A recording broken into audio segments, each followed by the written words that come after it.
good morning, and welcome to The Point. Thank you so much for joining us, those of you on the GBN Television Facebook page, those of you joining us on the website gbn.gd, those of you watching on GBN channel 7, 11, and 20, and of course the folks listening on Classic 105 and Hot 98.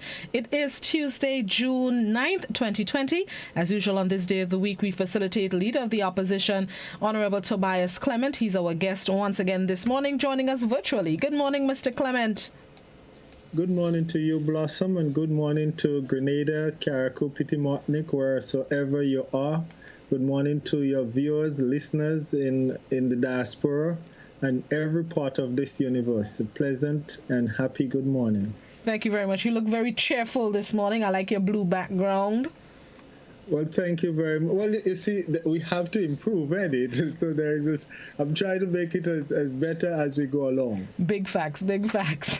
All right, let's get right into the conversation. Before we get into some of the things that have been happening here, I wanted to ask about things that are not happening here as it relates to the sitting of the upper and lower houses. Since the last time that there was the Senate, which was, if not last month before. Any update as to when would be the next sitting of the House of Representatives? Well, I have not gotten any word yet from the Clerk of Parliament, but I think I'm hearing rumors that maybe we might meet later on this month. It's something that I'm looking forward to, and a lot of Grenadians are looking forward to the meeting again of the houses of representative and the Senate, because, like you know, we will have a new dispensation by that time, and things are pretty much where we left off from the last time. Preparing for the sitting, both upper and lower houses, especially preparing the senators that would represent the opposition, what sort of preparatory work has gone into that, specifically those two senators who may not be so au fait with the proceedings in the upper house? Well, I must say that through the Clerk of Parliament and the President of the Senate and the Speaker of the House, they had a small orientation. I do believe before the senators meet, we have agreed that we will come together and caucus to discuss the bills and so forth in the upper house, and we'll also meet to discuss in terms of the way forward and debate in the upper house.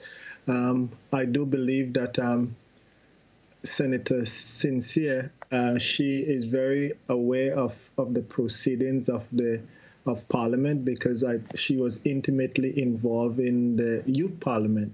So she is familiar with although the Youth Parliament in terms of standing orders of the Senate will be a little bit different, but I think the atmosphere would be very familiar to her. So they will have a little learning curve. I do believe they're very bright people, so I expect that they will do well, and we will do what we can to bring us up to speed in terms of presentation in the Senate and the House of Representatives. All right. Now on to impasse. The bus drivers and government, there have still not been an agreement in relation to the bus drivers' requested 50-cent increase. Have you had any further discussions or up-to-date discussions with some of the bus drivers and owners as it relates to that impasse and the request that has not been met yet?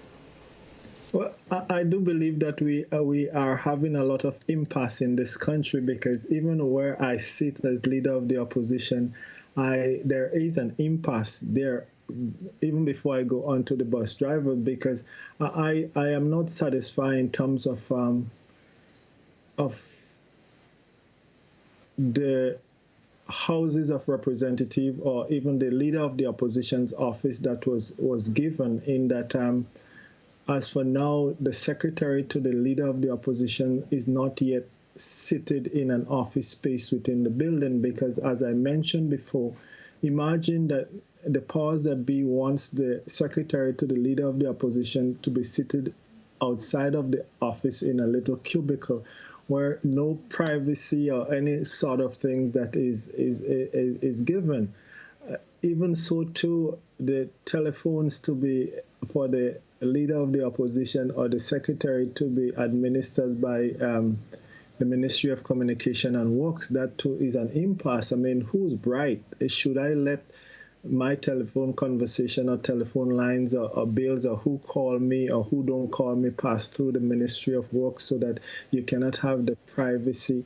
I mean, what I'm seeing in terms of Parliament and that impasse is that the executive branch wants to control the Houses of Parliament.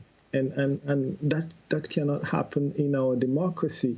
I know a lot of parliaments where I have been calling and asking information, and the clerk of parliament controls parliament, not the leader of government business or the prime minister or the president controls the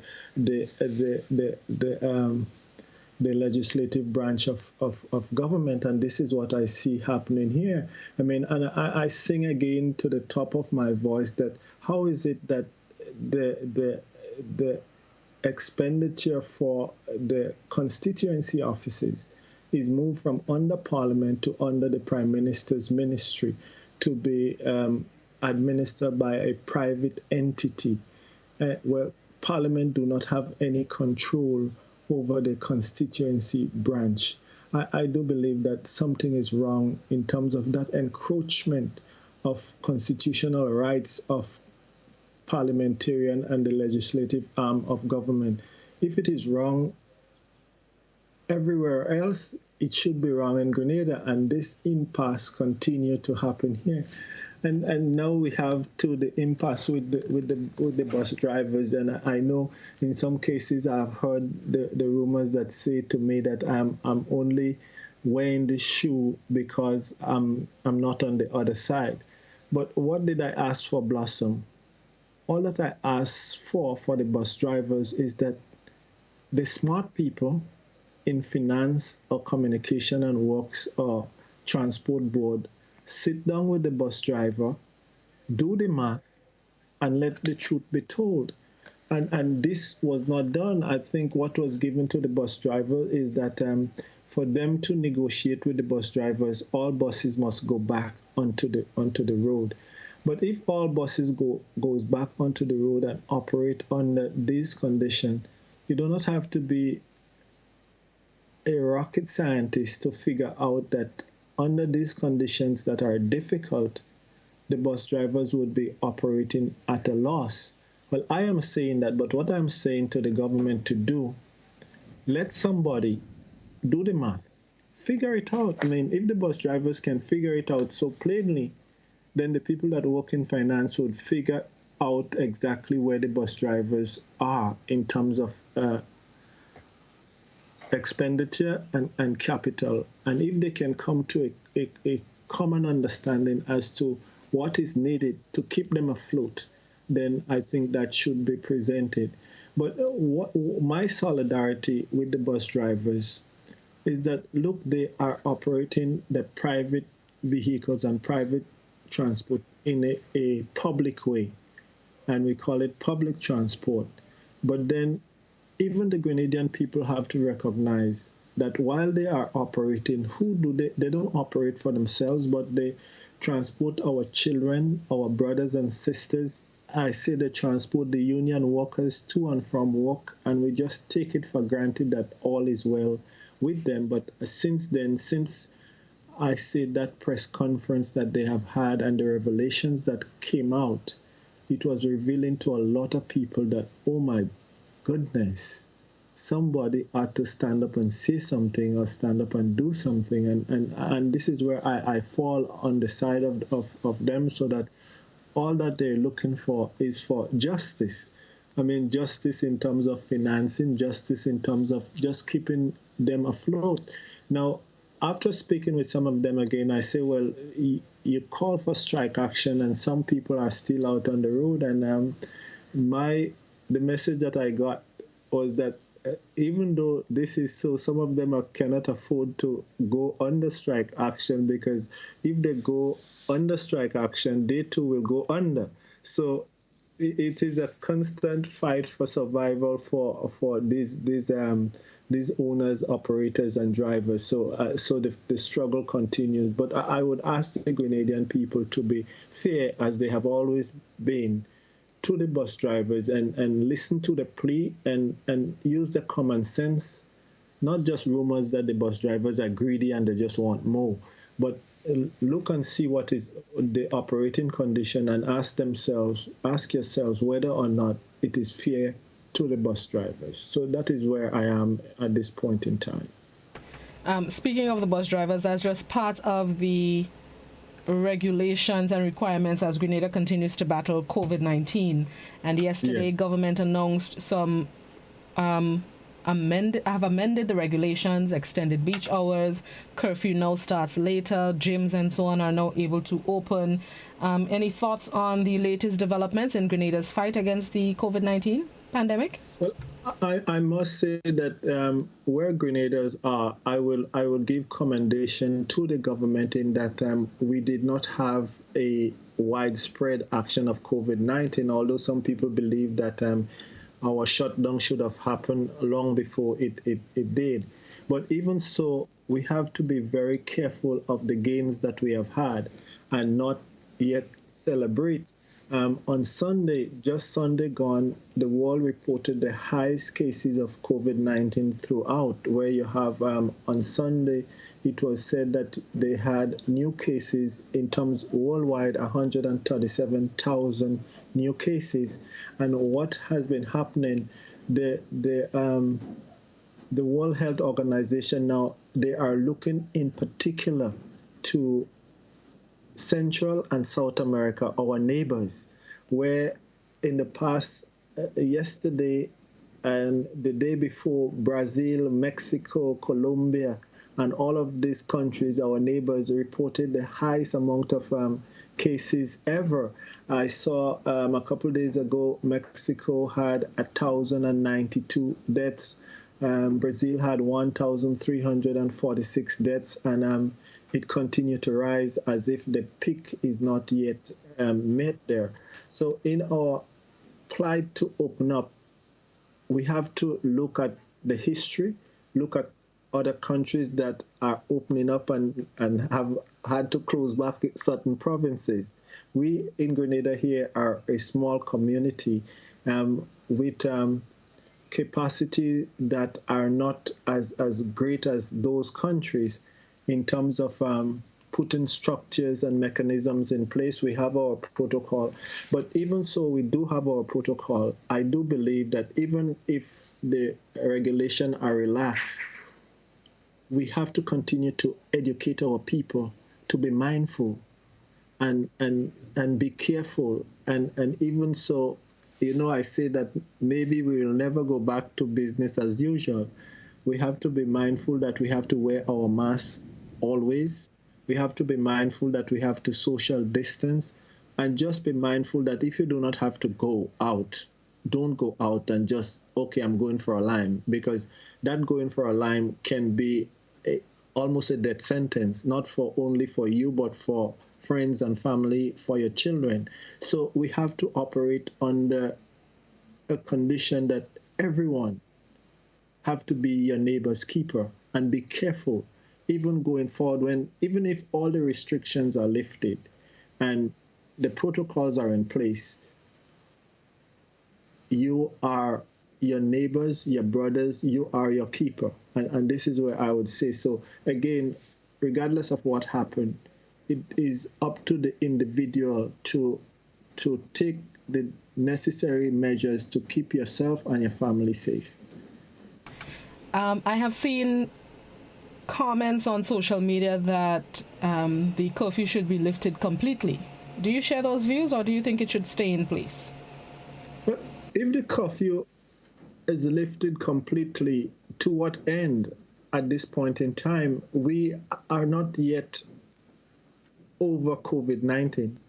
And we have to be mindful that, look at what happened. In South Korea, it was lifted, and people went about doing business as usual.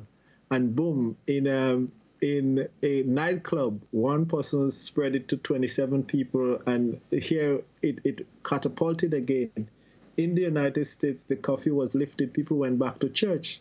And then in a church, it spread again. So, I mean, curfew, now it goes from what, from 9 to 5 in the morning.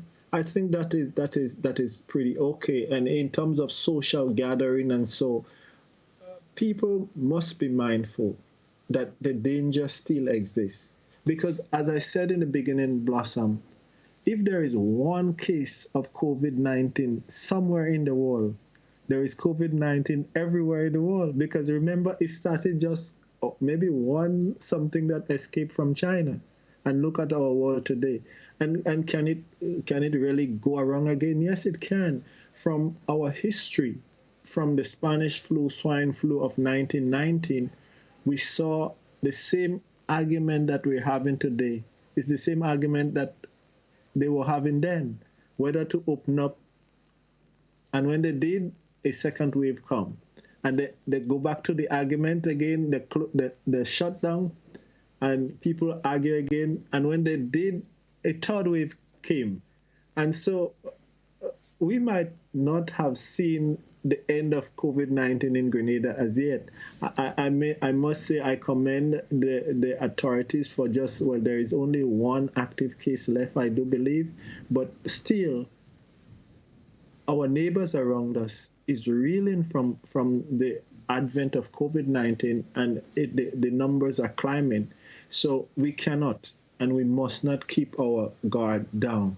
Those essential workers that have to work between 9 to 5, then so let them be. But at this point in time, we as the people must understand that the way and the conditions under which we live before may never go back to the same, and we would have to live until probably that COVID-19 is totally gone from our planet, and until maybe another time again, because the cycle always continues. And effective yesterday, Form 5 students returned to the classroom in preparation for the sitting of CSEC and CAPE exams next month, God willing.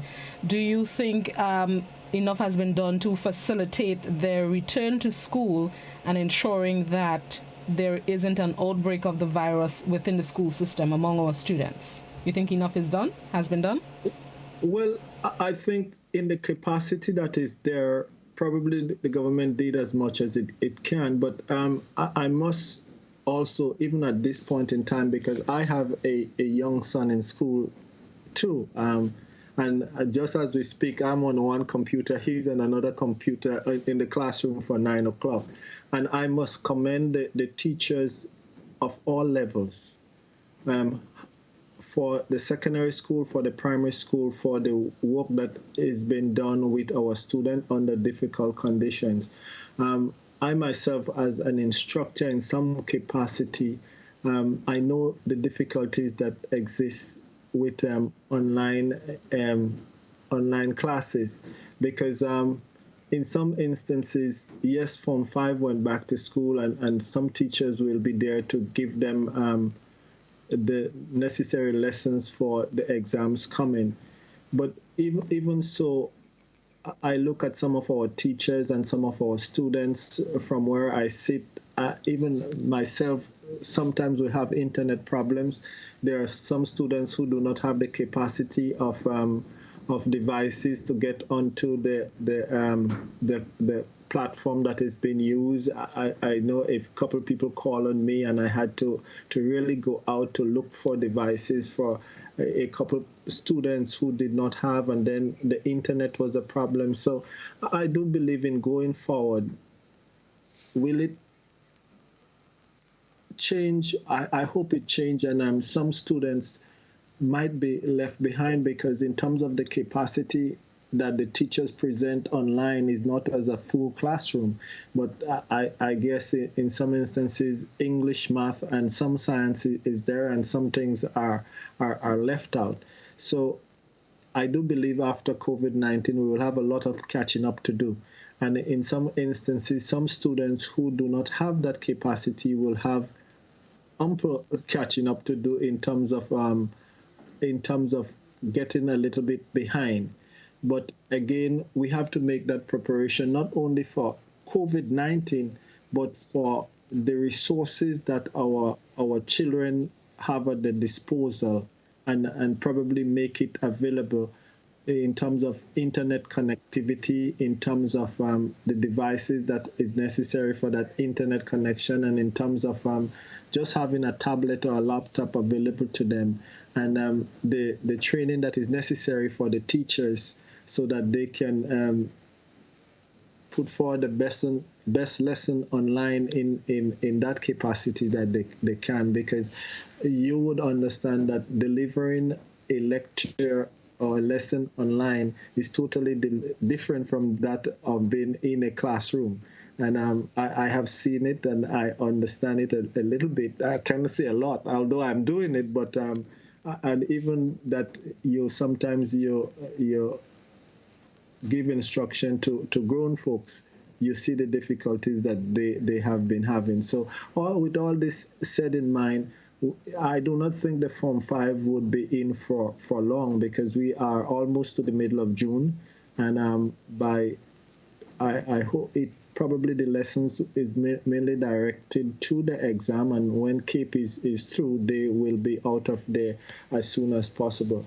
In some instances, I see, like for instance, it was announced that maybe a lot of universities will not be having in-class classes or instructions as they did before for August to December, but they will continue online.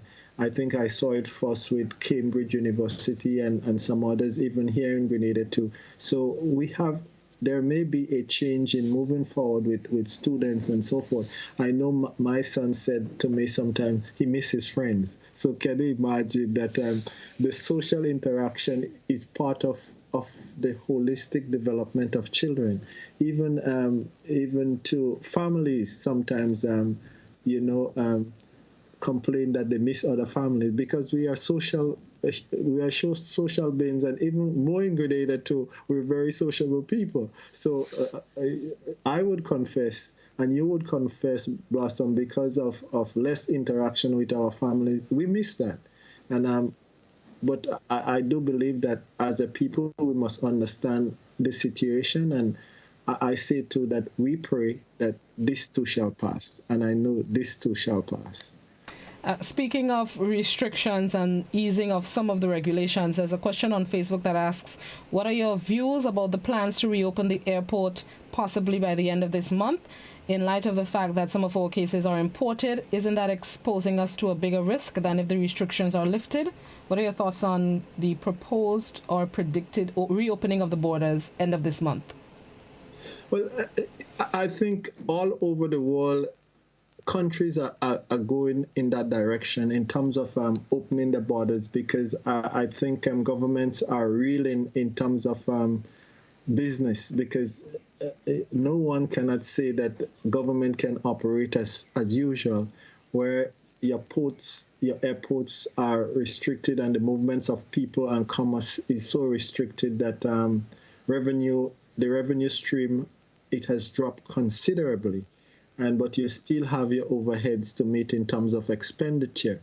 And while we do so, it is my belief and it is my prayer that government and people, I say government because government has a part to play, and people have a part to play, that they put the necessary protocol in place. I do believe that the cases that we have had in Grenada, they were imported. And mind you, we got a grip on it. When airports and seaports are open again, it means, therefore, that we can have cases that come through our airport and our seaport. The question is, how do we treat with this? Will the necessary protocol be put in place where you have the 14-day quarantine, and you have testing of individuals for that 14 days?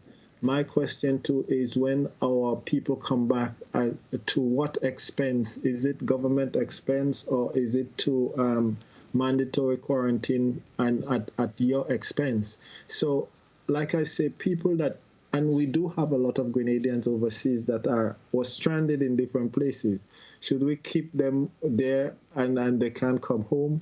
Or like everywhere else where you have your citizens, they are citizens of Grenada and they would want to come home. But again, they have to be mindful of the situation that if they come, they must do the protocol that are in place. I do believe government will put structures in place that quarantine be available or be done mandatory, and that those who are coming into our airports and seaport be your brother's keeper. That you come and you want your sister to blossom and you want to see blossom and you do not want to undergo that 14-day quarantine. And you might be an asymptomatic carrier. And this is what it is here, that we have seen that the scientists and the doctors are saying that probably up to 85% of the people who contract COVID-19, they may never show any signs or symptoms, but yet they are carriers and they can spread it. So we have to be mindful of that. Do the testing, do the quarantine, and as much as possible, where is necessary, contact tracing until these people are guaranteed that they are free of COVID-19, that they can integrate into our community. It would be a long and difficult road, and our people must understand that it is a long and difficult road. Even under the condition of lockdown, or not to lock down, open up or not to open up, it is some difficult decision that all governments all over the world are making. And in some cases, you open, you lock down back, you open, you lock down back until this is gone. It is indeed, Blossom, a very difficult decision to make in terms of keeping your country locked down for almost indefinitely when your government operates like a business. So that has to be kept in mind. We operate, and a government should operate, keeping in mind that the protection of your people and the lives of people come first before everything else. On that note, let's take a break and then come back inside with the discussion. We're speaking with Opposition Leader Tobias Clement. This is To The Point on Classic GBN and Hot 98. We'll be right back.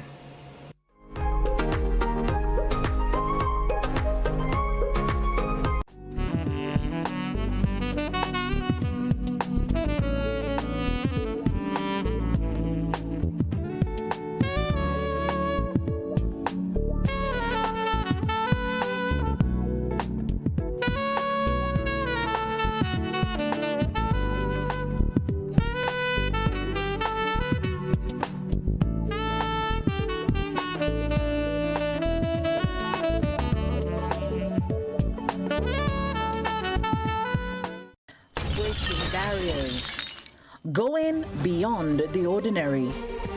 Examining the stories beyond what meets the eyes. GBN gets to the meat of the matter. Join us on GBN Television, Classic Radio, gbn.gd, or on Facebook via your smartphones and other devices. We take you beyond the headlines every Monday night at 8:30 p.m. We are GBN, rated #1. See it first on GBN. All the stories, from politics to industrial unrest.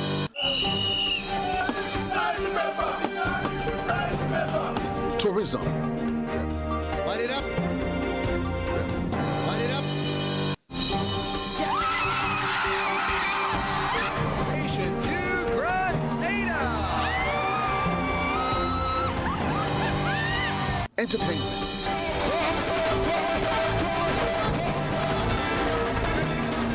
Sports and culture. Great shot there of Anderson Peter from Grenada, the Commonwealth Games bronze medalist.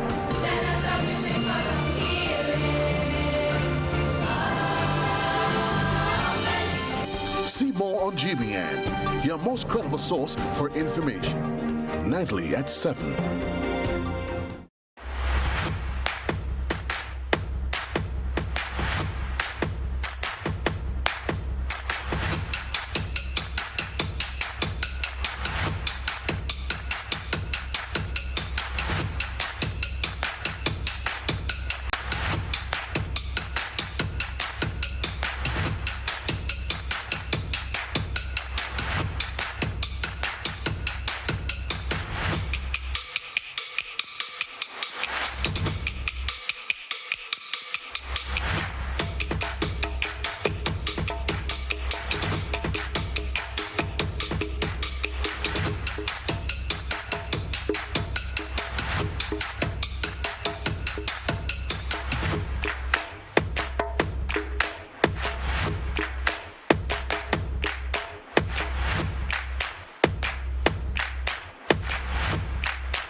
the most common causes of spreading the flu. Cover your coughs and sneezes with a tissue, dispose of it straight away, and either wash your hands or use an alcohol-based hand sanitizer.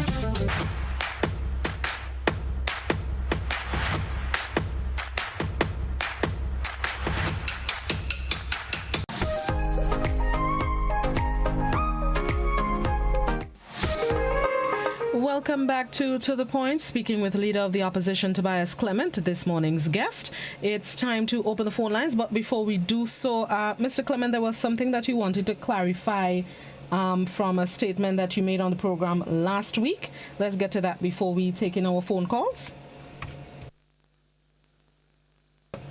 We're not hearing you. No, not hearing you, no. Nope.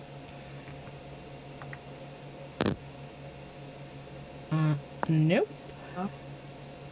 Very faint. What happened? I believe that the rain was so heavy that I had to get the headphone and so forth. Okay. Yeah.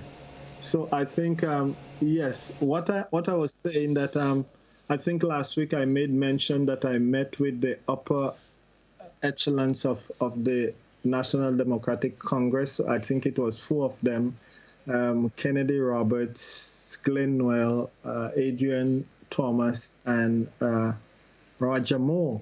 And in my speaking, I think I mentioned one of them as the PRO. I met with the PRO, not knowing at the time that Claudette Joseph was the PRO. I did not mention that I met with her as the PRO, but somebody else. I think it was blown out of proportion, and for what it's worth, I must apologize to Ms. Joseph, who said that I'm saying that I met with her and I did not meet with her. And the truth is I never met with Ms. Joseph. We never had any conversation in that light in terms of NDC or Grenada politics. So, but who I was referring to was one of those that the 4 that I met with. So I just, for what it's worth, I think that was the truth, that it cannot be said that I stated directly that I met with her. I was saying the PRO in reference to somebody else, not to her.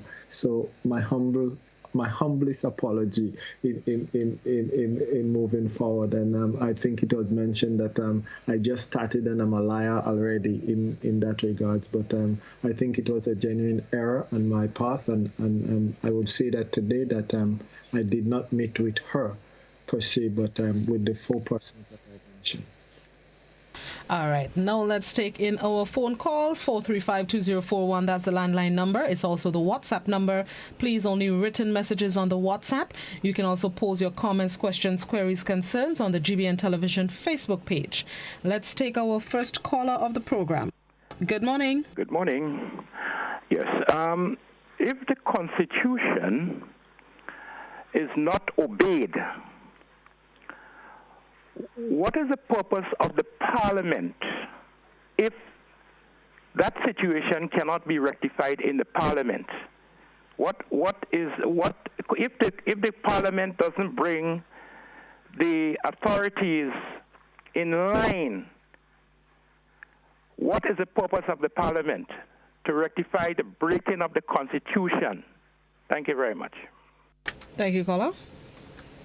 Well, thank you, caller, and pleasant good morning to you. And I have had discussions in Grenada and outside of Grenada concerning the regulations that follow Parliament.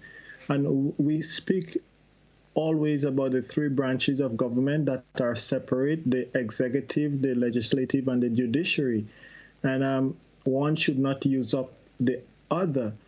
In my deliberation with parliamentarians and other people from the Commonwealth Parliament, it was told to me, even by the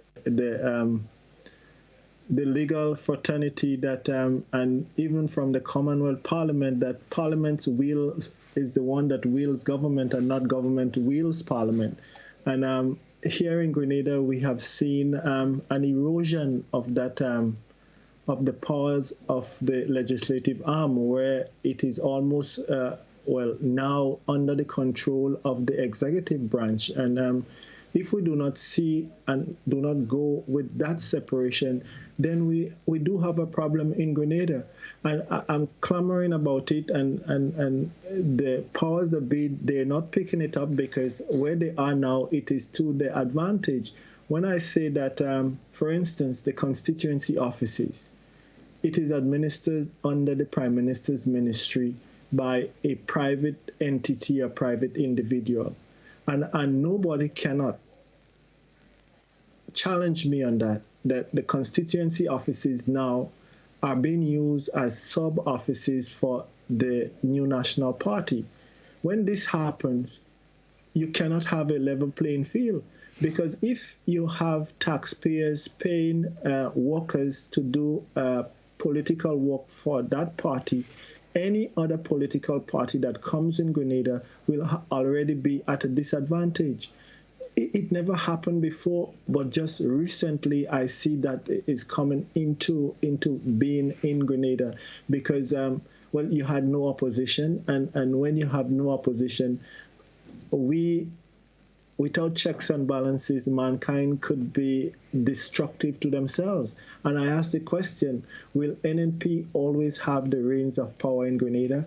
What will happen when the shoe is on the other feet? Suppose another party that comes into Grenada look to treat the parliament as they are treating it now, then what chances will they have in terms of coming or ever having an opportunity to govern this country? But if, like I say, you have a government that is treating the constituency offices as sub-offices for the party and party work, then it doesn't matter what other political parties do, clamor and scream. But if you have an unfair advantage, then how would you be able to break that cycle? It cannot be done. And these are the important things that you have to talk about. Look, for instance, let us be frank, the National Democratic Congress. Sometimes I believe that you're measuring in minus, and we have our institutions to fix. In between 2003 to 2008, the former political leader and prime minister, what was he clamoring about? Again, institutions. And in a democracy where you have institutions that are eroded, then your democracy goes out the door. And if you have the parliament and parliamentary procedure and constitutions that are eroded, then democracy goes out the door. But anytime you see a leader that comes and do not like institutions, it is because institutions are there as checks and balances. And if you go down the road to where you want to go, then in terms of totalitarian rule, institutions hampers a totalitarian leader. And maybe in Grenada, institution is hampering. And so now if we can just erode it without the notice of anybody clamoring, then this is what we have. We have a state where one party controls all three branches of government. You control your executive, you control the legislative, and you starve out the judiciary. And that is good enough to keep you there for indefinitely.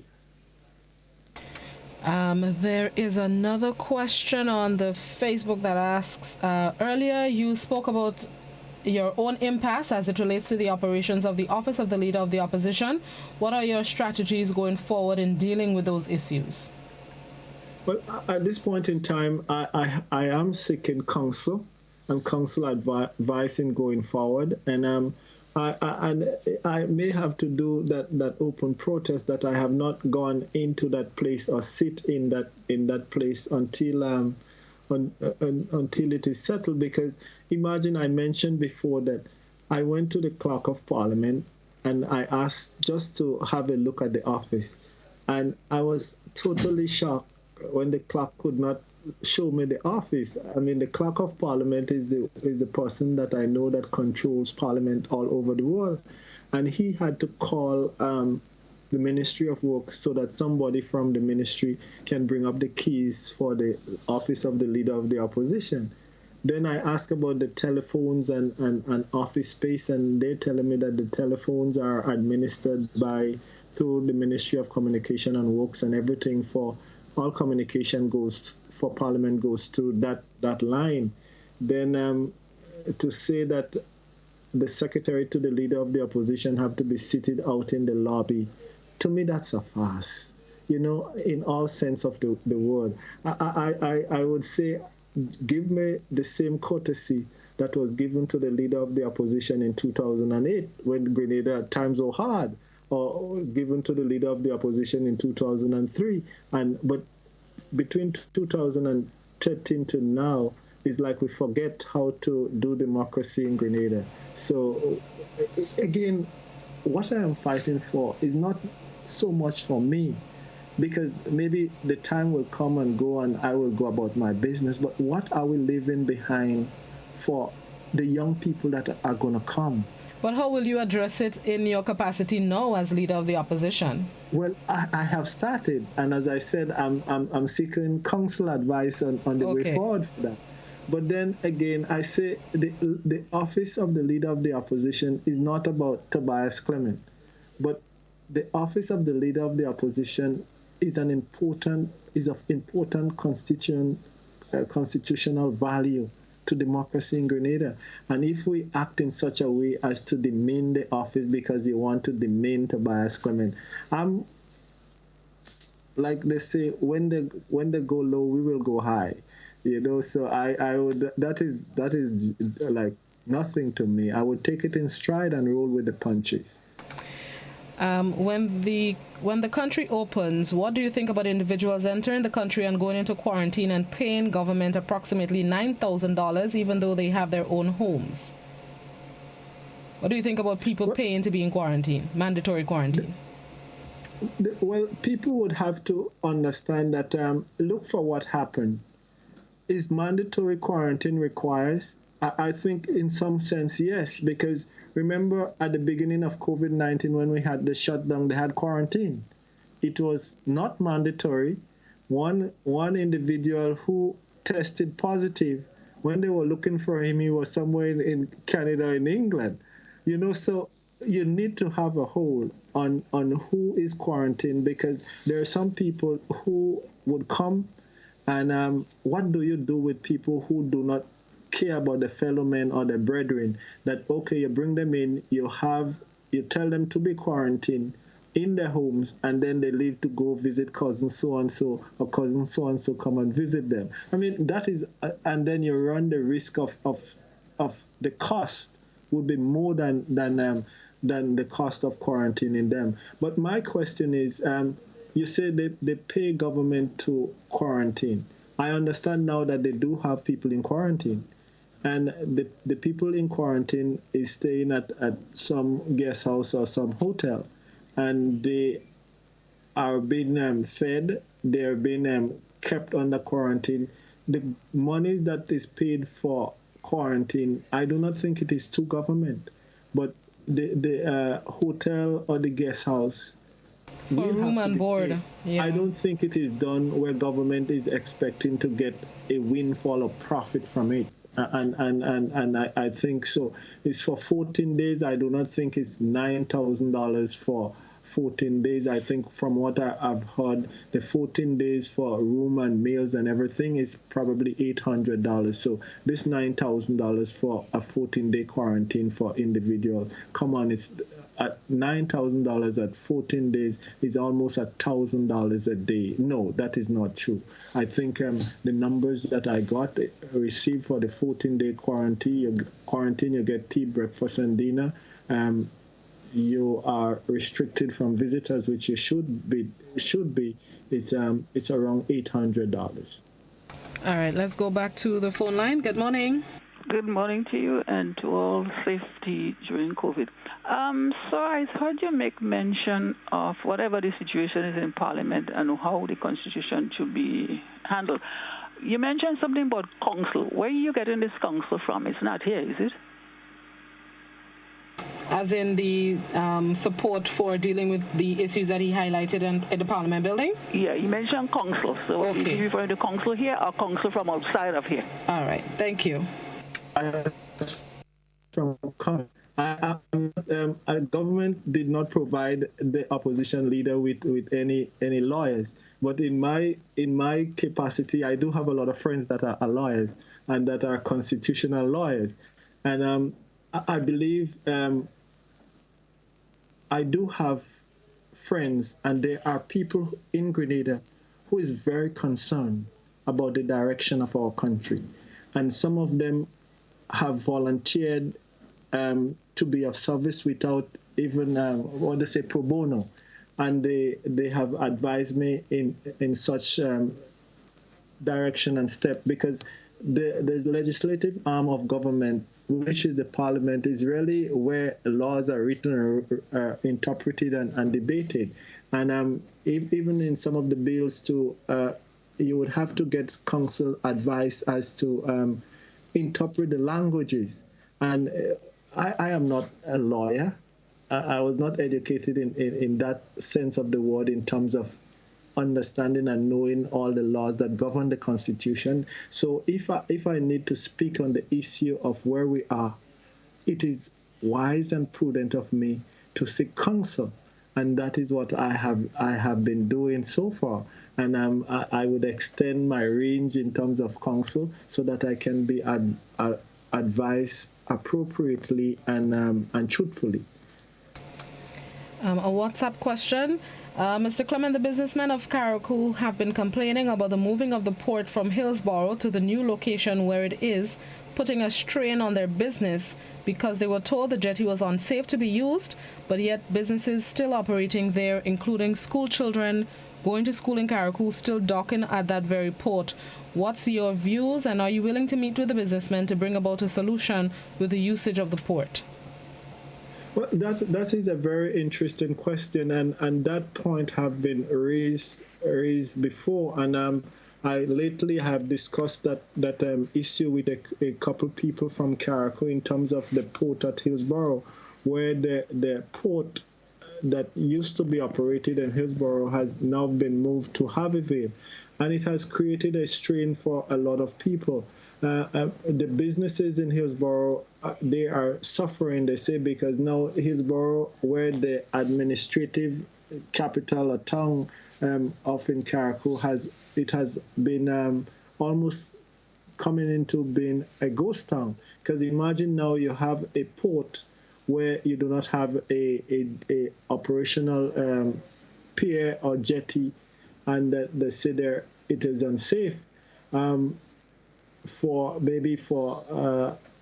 users, but it is still operated by smaller crafts. For example, the school children from Petit-Martinique would come almost every day when school is in to go to high school in Carriacou, Bishop College, and Hillsborough Secondary.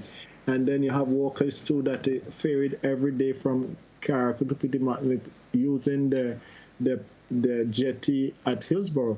But more so, I do understand, and it has been brought to my attention that businesses in Hillsborough now, they have suffered, and they are suffering greatly because with the moving of that port, you have now to get transportation for goods and services from Harveyville to Hillsborough, where all the businesses are. Then you have now that the activities that you used to have in Hillsborough is not as much as it used to be before, because that port. And what they're saying, they're calling on government to meet with the business community in Carriacou, to sit with them so that they can have an amicable conclusion as to what is taking place in Hillsborough, as where Hillsborough is the capital there, and you have most of the business in Carriacou in Hillsborough, yet they are operating almost at a deficit in terms of business now.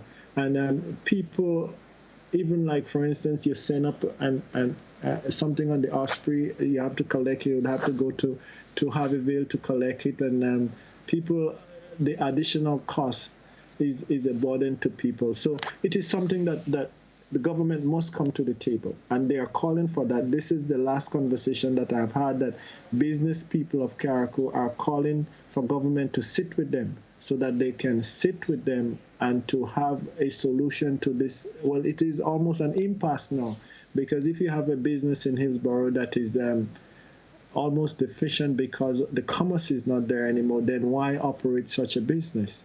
So yes, I think it is a clarion call that will go out there, and government should be put on notice that the business community of Hillsborough, Carriacou wants a solution to getting that place operational so that business can start again and they can get a boost or a stimulus.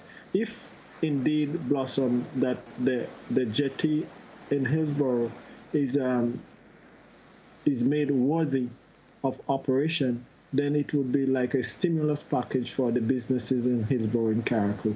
But as for now, it is a damper on the business without that port or that jetty. All right, let's go back to the phone line. Good morning. Good morning. I'd like to say morning to your guests. I really applaud that Mr. Clement concern and cry for institution, because during the last reign of 2008 to 2013 and after 2013, a lot of cry was made by the opposition party, lone opposition party, on the deterioration of institutions. Mr. Tillman Thomas was criticized. Mr. Nazenbach was also chastised for that. Now today, he is making the same clarion call for the restoration of institutions, because it is affecting him. When he sat there for years and did nothing in support of seeing the deterioration, Ms. Judy Benoit was suffered for that, putting the electoral system in the Prime Minister's ministry. Nothing was done. Now today, he is wearing a different shoes. You know, I am really surprised at the way our Grenadian politicians behave when it suits them.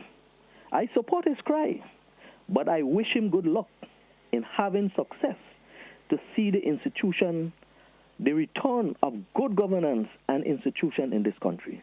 That is my cry. And I made that point in answering the gentleman who called before. He wanted to know. So, Mr. Clement, I think you're on the way, but you have to rally to see if you can get that institution back, because you were part of it when you saw the deterioration and did nothing about it. So I wish you good luck, because it will serve all of us as Grenadians, Carriacouians, and Petit Martinicans to a genuine democratic poll. Thank you very much. Thank you, caller. Well, Blossom, I can answer that caller concern, and he says that I've been part and parcel of the deterioration of those institutions.